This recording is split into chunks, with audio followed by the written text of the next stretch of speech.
Rasul pasal yang kelima. Kisah Rasul pasal yang kelima. Ada 3 cerita dalam Kisah Rasul yang saya akan berusaha tidak lama-lama begitu. Tetapi 3 cerita dalam Kisah Rasul ini akan kita perbandingkan. Kisah Rasul 5, Kisah Rasul 12, dan kemudian Kisah Rasul yang ke-16. Menarik sekali Bapak Ibu. Saya kasih judul firman Tuhan pagi hari ini, Walking in Momentum. Jadi kalau kemarin kita sudah jaga momentum, bagaimana caranya kita jaga momentum? Dengan bersekutu, dengan bersaksi, dan kemudian dengan bergerak. Oke ya? Paulus itu kemana-mana dia cari persekutuan. Paulus dia kemana-mana dia tinggal sama murid-muridnya. Dia cari teman-teman rasulnya, begitu. Dia bersekutu karena dia ngerti dalam persekutuan itu dia tetap bisa menjaga momentum Tuhan di dalam hidupnya. Dan kemudian di mana-mana dia bersaksi. Dia ngajar sama orang Yahudi, dia ngajar sama orang non-Yahudi. Di mana-mana dia ngajar, dia bersaksi. Dan kemudian dia terus bergerak.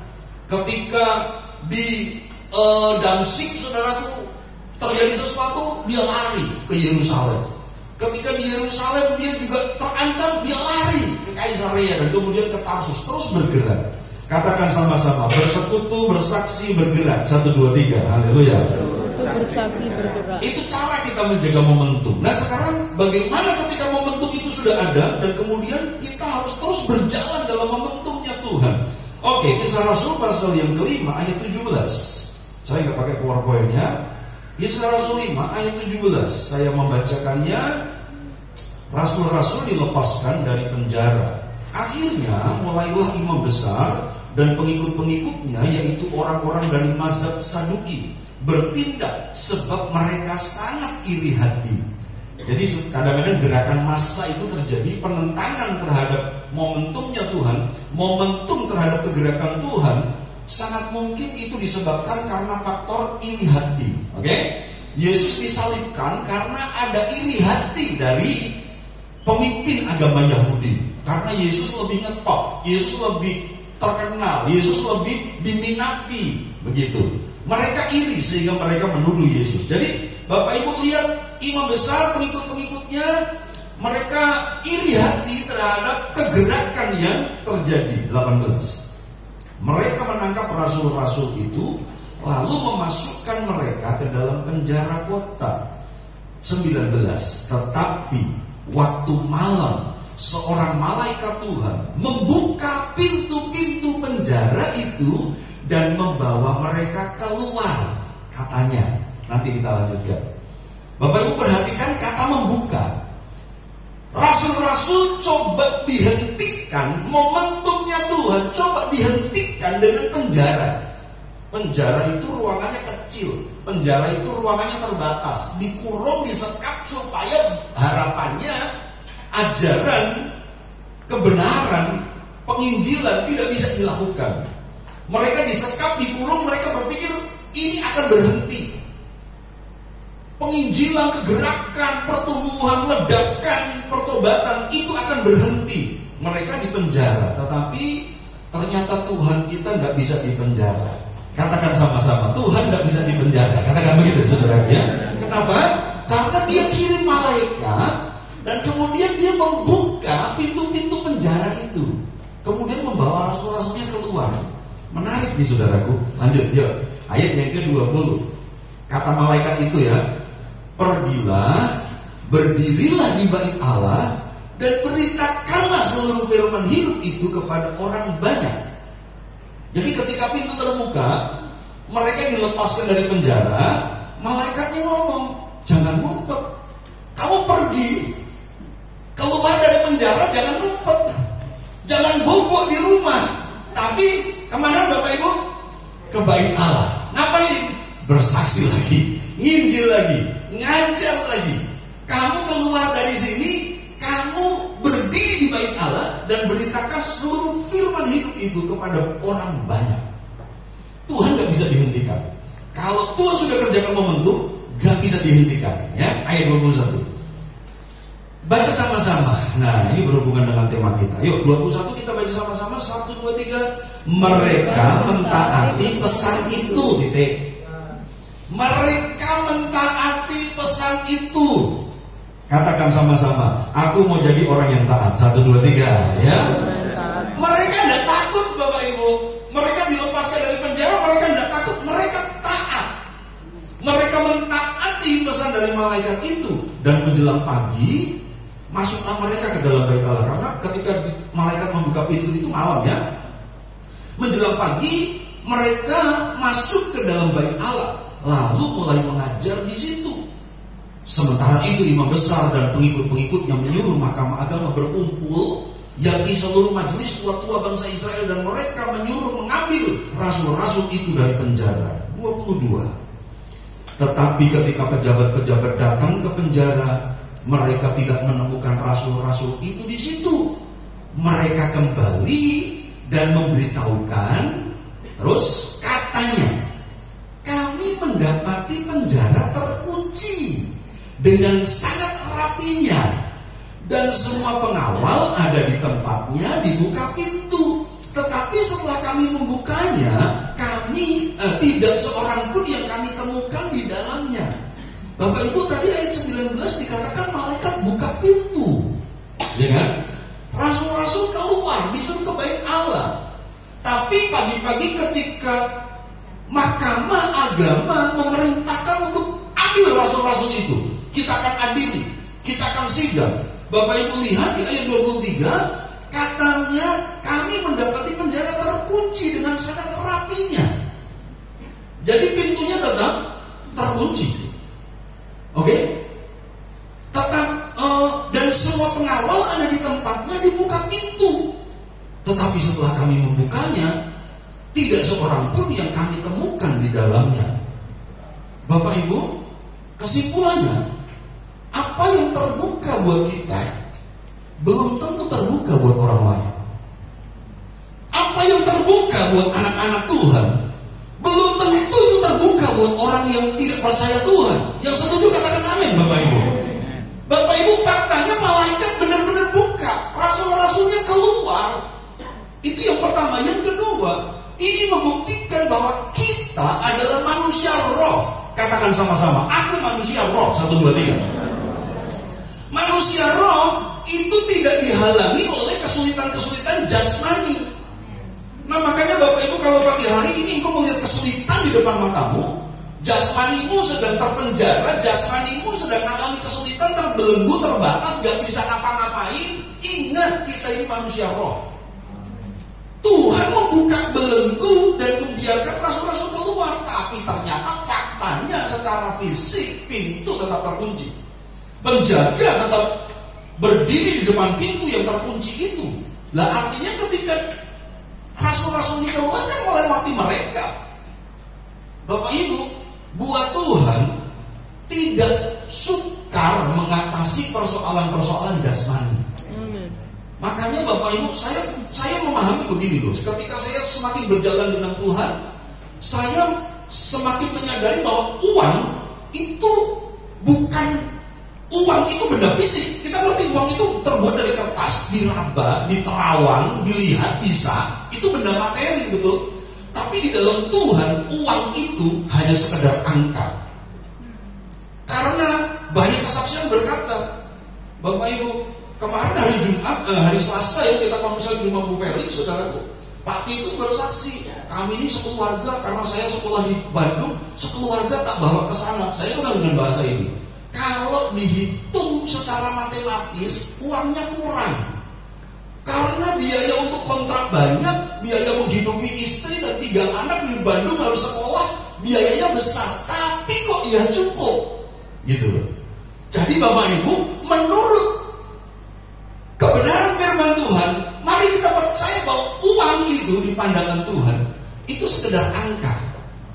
Yang kelihatan gak cukup bisa jadi cukup, Bapak Ibu. Yang setuju katakan amin. Ya. Jadi Bapak Ibu, jangan pernah mau dipengaruhi oleh informasi-informasi secara jasmani. Gitu. Ini murid-murid di rasul-rasul dia dilepaskan dari penjara oleh malaikat. Faktanya pintu tetap terkunci. Tapi mereka lewat, mereka keluar. Begitu ya. Ayat 24, lanjut.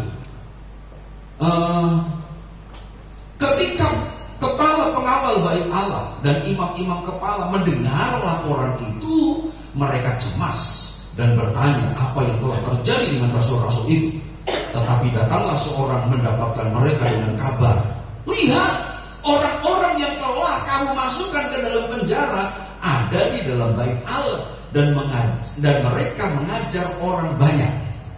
Heboh, saudaraku, gempar. Loh, pintunya terkunci, penjaga juga nggak lalai. Bukan berarti penjaga. Kalau sekarang kan Bapak Ibu, kalau ada tahanan narkoba gitu saudaraku, kemudian ketemu di mall gitu kan saudaraku, ketemu nonton tenis saudaraku, ketemu jajan di tertangkap kamera, ternyata lagi makan di restoran saudaraku. Ini tahanan korupsi ada di penjara, kok bisa makan di restoran? Nah, beberapa waktu lalu kan sering sekarang yang begitu saudaraku ya. Kenapa? Ada memang tahanan saudaraku yang diizinkan keluar, jadi mereka keluar dengan izin. Beberapa waktu yang lalu Presiden PKS yang terkena kasus korupsi saudaraku keluar dari penjara karena menghadiri pernikahan anaknya. Nah itu keluar dengan izin, karena diizinkan anaknya menikah, dia keluar dari penjara, jadi mendapatkan izin. Tapi beberapa saudaraku nyogok, ya kan? Beberapa memberikan sogokan kepada sipir penjara dan kemudian mereka kong kali kong saudaraku mengizinkan keluar diam-diam. Dan ternyata hari ini kamera ada di mana-mana. Hari ini ada mata Tuhan dan ada mata kamera, saudaraku, haleluya, puji Tuhan ya. Jadi mata Tuhan mengawasi kita, tetapi orang kadang-kadang nggak sadar. Orang lebih takut mata kamera daripada mata Tuhan. Nyanyi lemes-lemes gitu saudaraku, ketika kamera berjalan di depannya bunyi langsung kenapa? Mergoni mau YouTube saudaraku, haleluya, puji Tuhan.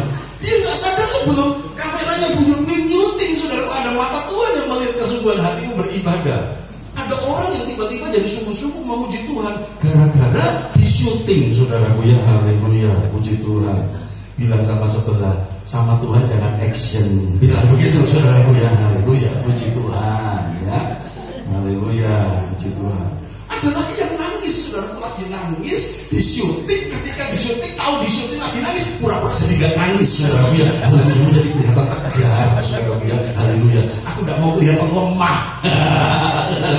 Bapak Ibu udahlah, sama Tuhan itu apa adanya saja. Yang setuju katakan amin saudaraku ya.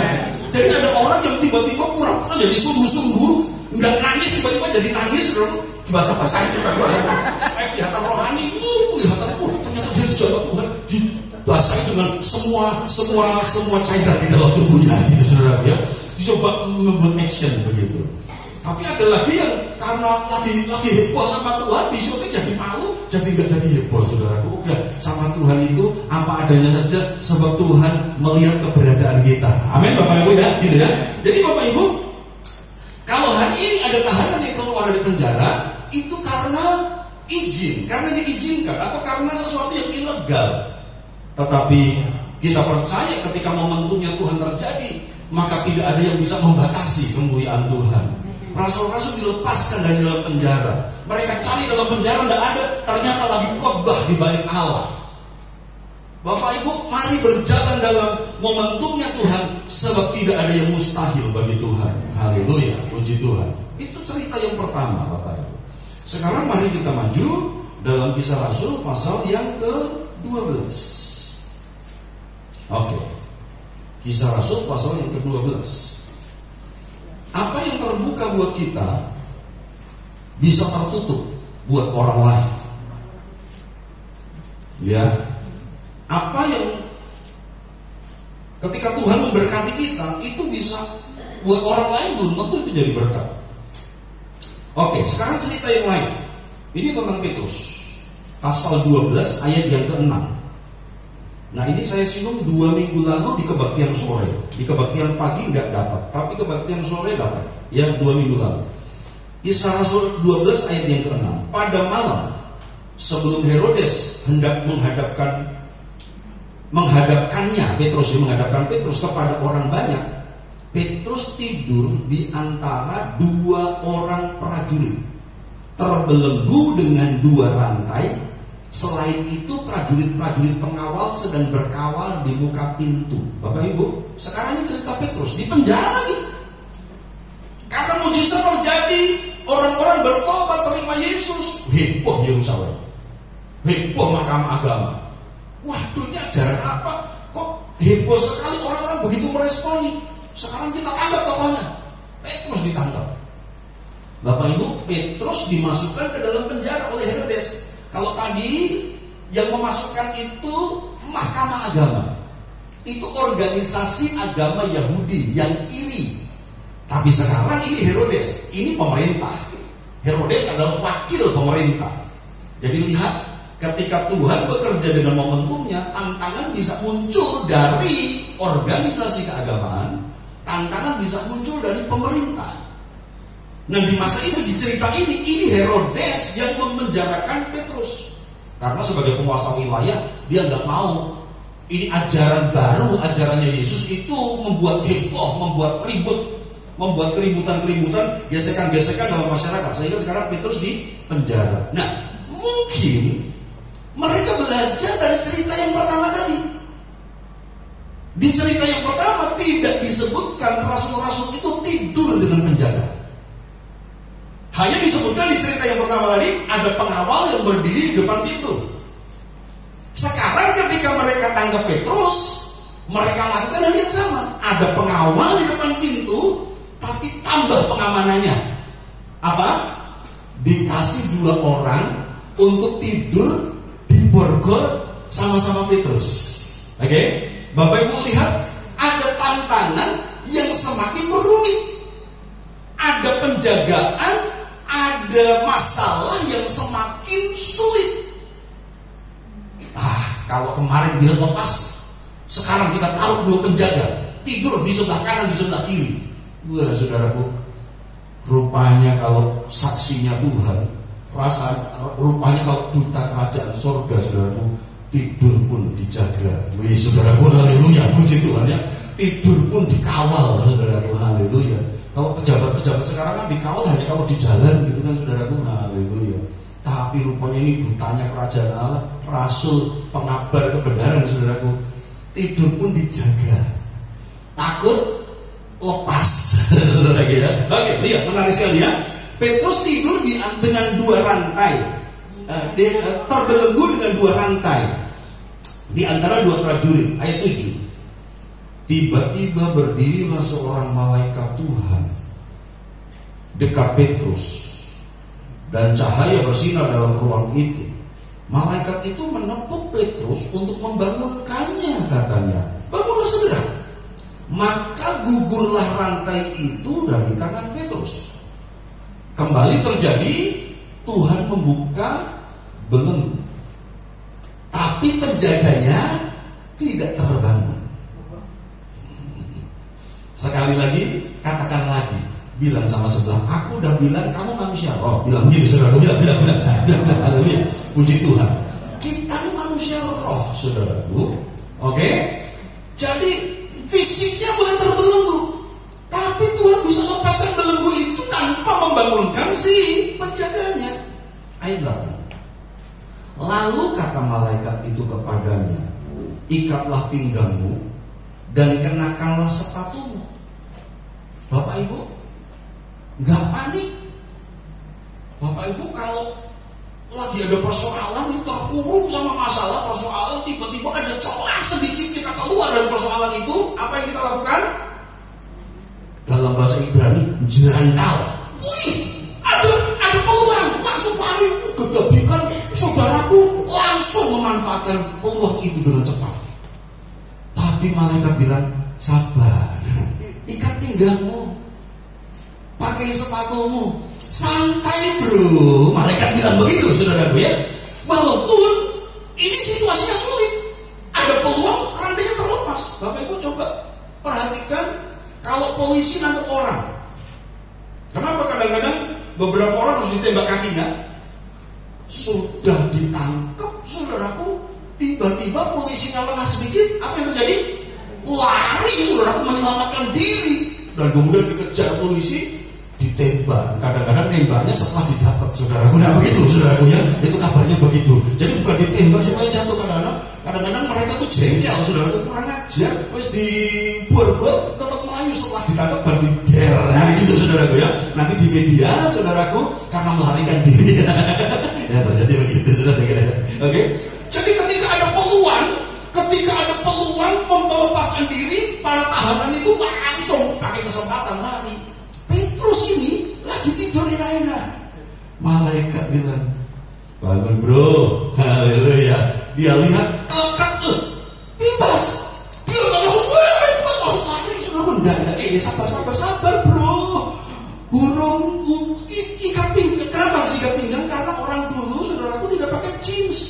Orang dulu pakainya jubah. Orang iso mlaku nek jubahnya tidak diikat, saudaraku. Kalau dia kesusupan, keserimpet, saudaraku, malah pengawalnya tangi, saudaraku. Bilang sama sebelah, makanya jangan panikan, bilang begitu, saudaraku ya. Haleluya. Makanya itu jangan banyaki gitu loh, saudaraku ya. Haleluya. Karena beberapa orang itu kadang-kadang, saudaraku, waduh, ada masalah sedikit, saudaraku, curhatnya, ngomongnya sudah bukan banyak mentoki, saudaraku ya. Haleluya, puji Tuhan. Pak Gembala, saya punya kejadian, aku tolong bantu dong Pak Gembala, saya itu mengalami. Sebentar, sabar, apa toh? Kecekik. Lah, pakai cekik, ngomongnya heboh sekali, seperti dunia sudah utuh, padahal cuma kecekik juga. Apa yang kecekik? Rambutnya. Wah, rambutnya kecekik, saudaraku. Tapi masalahnya seperti ketiban masalah yang besar. Bapak Ibu jangan panikan. Karena ketika Tuhan mau menolong kita, rapi. Ikatlah pinggangmu, kenakan sepatumu. Rasul orang takut nggak pakai sepatu dulu. Pakai sepatu kan berarti perlu mengikat, saudara. Iya kan? Sepatunya Petrus bukan pantopel. Sepatunya Petrus itu bukan pantopel, saudara. Zaman dulu itu kasut ada talinya. Berani ikatnya tidak benar. Keserimpet meneh, saudaraku ya. Pengawalnya bangun, sabar, tenang saja, santai bro, santai. Pakai sepatu, saudaraku, ikat sepatumu. Jadi Bapak Ibu jangan jadi orang panikan ya. Kalau lihat Tuhan bekerja, Tuhan ikuti saja apa yang dia mau. Terus, ia pun berbuat demikian. Bilang sama sebelah, lagi-lagi taat. Bilang begitu, saudaraku. Haleluya, puji Tuhan. Nurut, ia pun berbuat demikian. Lalu malaikat itu berkata kepadanya, kenakanlah jubahmu. Oh, berarti belum pakai jubah, saudaraku ya. Haleluya. Haleluya. Berapa banyak orang yang melarikan diri, nggak peduli keadaannya, saudaraku ya. Nanti di Markus, ketika ada cerita di Markus, ketika Yesus ditangkap, maka ada seorang anak muda yang juga mau ditangkap, salah satu murid Yesus. Tapi dia melepaskan kainnya karena mau ditangkap, ceneng-cenengan, saudaraku, tarik-tarikan sama pegawai baik Allah yang akan menangkap Yesus dan murid-muridnya, saudaraku. Dia lebih baik melepaskan kainnya dan kemudian dia lari dengan melanjang. Itu ada ayatnya di Markus, saudaraku. Betul. Dan jangan-jangan itu Markusnya sendiri, saudaraku. Jangan, saudaraku. Nanti ada ayatnya itu di cerita penangkapan Yesus, ada seorang yang lari telanjang karena nggak mau ditangkap sama Yesus oleh orang-orang yang nangkap Yesus. Saudaraku, dia punya telanjang. Petrus nggak begitu, saudaraku. Wih, bebas. Pakai sepatu dulu, ikat pinggangmu. Pakai sepatunya dulu, pakai jubahmu. Santai, saudaraku. Tapi ya tidak langsung cari kaca, sisiran dulu ya enggak, saudaraku. Kita nggak boleh begitu. Sisiran pakai jeli dulu supaya wangun gitu, saudaraku. Supaya cakep. Kalau pakai sepatu minyak wangi nggak sempat. Kalau itu nggak dibilang begitu, saudaraku ya. Haleluya, puji Tuhan. Bapak Ibu, Petrus memakai jubah. Dan ikutlah aku. Ikut aja. Bapak Ibu, ayo taat, ikut apa yang Tuhan mau, apa yang Tuhan perintahkan. 9. Lalu ia mengikuti malaikat itu keluar. Bebas ya. Dan ia tidak tahu bahwa apa yang dilakukan malaikat itu sungguh-sungguh terjadi. Sangkanya ia melihat suatu penglihatan. Jadi antara sadar nggak sadar dia pikir dia mimpi, saudara, atau dapat penglihatan. 10. Setelah mereka melalui tempat kawal pertama dan tempat kawal kedua, jadi ada 2 penjagaan ya, ada 3 penjagaan. pengawal yang tidur, 2. Kemudian ada pintu pertama, ada pintu kedua. Sampailah mereka ke pintu gerbang besi yang menuju ke kota. 4 lapis halangan. Pengawal yang tidur 2. Kemudian mungkin pintu selnya, ya berlapis-lapis lah. Kok bisa 6 Pak? Ya mungkin 6 saudara, tapi mungkin juga bisa lebih saudara, pintu selnya. Ya, kawal pertama, kawal kedua, pintu gerbang besi, saudaraku, berlapis-lapis. Terus tekan dino 10 saudaraku ya. Sampailah mereka ke pintu gerbang besi yang menuju ke kota. Pintu itu terbuka dengan sendirinya bagi mereka. Pintunya terbuka sendiri. Bilang sama sebelah, Tuhan lebih canggih dari pintu BCA. Bilang begitu saudara. Bilang sama sebelah. Haleluya. Tuhan lebih canggih daripada pintunya BCA. Pintu BCA itu Bapak Ibu masuk, buka sendiri. Itu di zaman modern. Di zaman jadul Tuhan sudah punya teknologinya. Berita besar kerajaan Allah lewat saudaraku. Pintunya segede, buka sendiri saudaraku. Haleluya. Katakan sama-sama, Tuhan kita canggih. Haleluya. Puji Tuhan. Oke? Pintu gerbangnya terbuka dengan sendirinya bagi mereka. Sesudah tiba di luar, mereka berjalan sampai ke ujung jalan, dan tiba-tiba malaikat itu meninggalkan dia. Ada saatnya Tuhan menyatakan pertolongannya di depan mata kita. Tetapi ada saatnya tiba-tiba malaikat itu menghilang. Ketika menghilang gak tampak lagi. Itu waktunya jalan dengan iman. Haleluya. Itu waktunya kita tidak mengandalkan penglihatan lagi, berjalan dengan percaya. Ya, jadi Tuhan tidak selalu nampak dengan mata jasmani. 11. Dan setelah sadar akan dirinya, Petrus berkata, sekarang taulah aku benar-benar bahwa Tuhan telah menyuruh malaikatnya dan menyelamatkan aku dari tangan Herodes dan dari segala sesuatu yang diharapkan orang Yahudi. 12. Yuk baca sama-sama. 12. 1, 2, 3. Dan setelah berpikir sebentar, pergilah ia ke rumah Maria, ibu Yohanes yang disebut juga Markus. Di situ banyak orang berkumpul dan berdoa. Sekali lagi, Petrus lepas dari penjara, cari persekutuan. Dia nggak pulang ke rumah. Alkitab berkata, setelah berpikir sebentar.